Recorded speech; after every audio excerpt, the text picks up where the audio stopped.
मनीष के दादा दादी उसे देखते रह गए। अगले दिन उसके दादा ऐसे ही सुबह सुबह गांव के सरपंच के साथ बैठे हुए थे। गांव में अक्सर लोग एक दूसरे के पास बैठ के बातें किया करते थे। सरपंच जी, मेरे पोते की तबीयत बहुत ज्यादा खराब हो गई है। समझ में नहीं आ रहा है कि क्या करूं।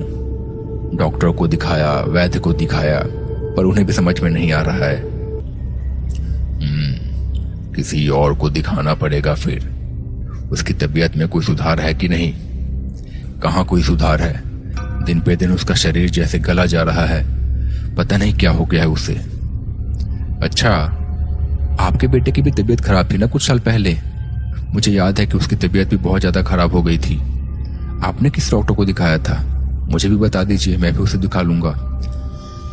सरपंच ने थोड़ी देर सोचा और कहा, देखो, कभी कभी ऐसी चीजें डॉक्टर वैद्य के समझ के परे होती हैं। मेरे बेटे के साथ भी हुआ था ऐसा कुछ, पर तब मैंने कोई और रास्ता अपनाया था। पर उसके बाद मैं एकदम चुप हूं इस बारे में और कभी बात नहीं करता। और अब तुम्हारे पोते की जान की बात है तो तुम्हें बताता हूं। गांव के दक्षिणी कोने पे एक तांत्रिक है। आज रात को उसके पास चलेंगे। हो सकता है वो कुछ मदद कर दे। मेरे बेटे की भी जान उन्होंने बचाई थी।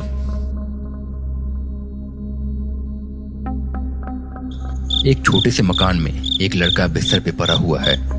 उसकी हालत बहुत ज्यादा खराब लग रही है। आंखों के नीचे अंधेरा छा चुका है। बदन कमजोर होते जा रहा है। सांस लेने में भी तकलीफ हो रही है, पर अभी भी जिंदा है। उसी कमरे में कुछ देर के बाद एक बूढ़ा आदमी आया और सामने बैठ गया। ना जाने क्या हो गया है तुम्हें। अब एक तू ही तो है मेरा इस दुनिया में।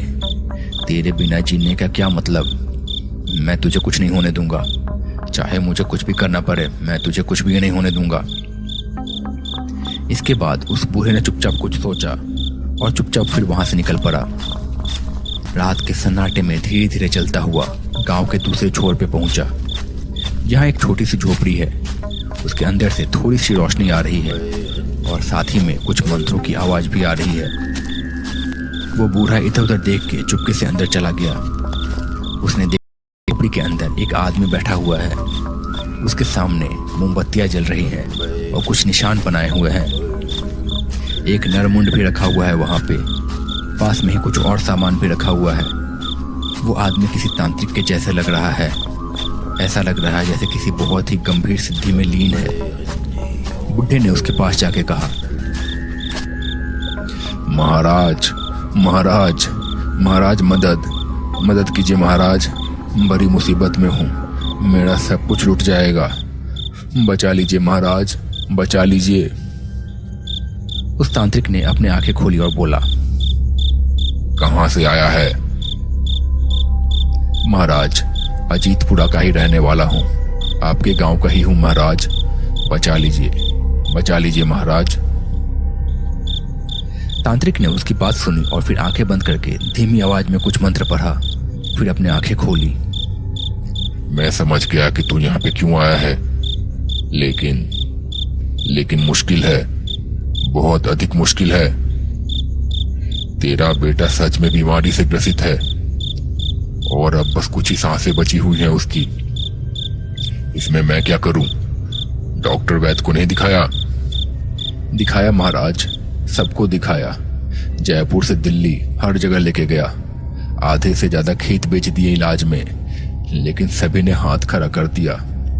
अब बस आपका ही सहारा है महाराज, बचा लीजिए। तांत्रिक ने फिर कुछ और सोचा और कहा, देख, तेरा बेटा अंतिम सांसें ले रहा है। इसकी जीवन शक्ति खत्म हो रही है। एक काम मैं कर सकता हूँ, लेकिन ये प्रकृति के नियम के खिलाफ है और ये तामसिक तंत्र है। महाराज, दया कीजिए, मेरे बच्चे को बचा लीजिए। मैं जो कुछ भी हो करूंगा आपके लिए, बस बचा लीजिए उससे। अभी उसने दुनिया भी नहीं देखी है ठीक से। तांत्रिक ने फिर कहा, इसके लिए मुझे किसी और की जीवन शक्ति छीन के तेरे बेटे में डालनी होगी। रह पाएगा इस मन के बोझ के साथ? बोल, किसी और के बेटे को मार के अपने बेटे को खुश देख पाएगा? मैं कर लूंगा महाराज, मैं सब कुछ देख लूंगा। मुझे सब मंजूर है, बस आप उसे बचा लीजिए। अगर आपको हमारी वीडियो पसंद आई तो लाइक सब्सक्राइब जरूर करें।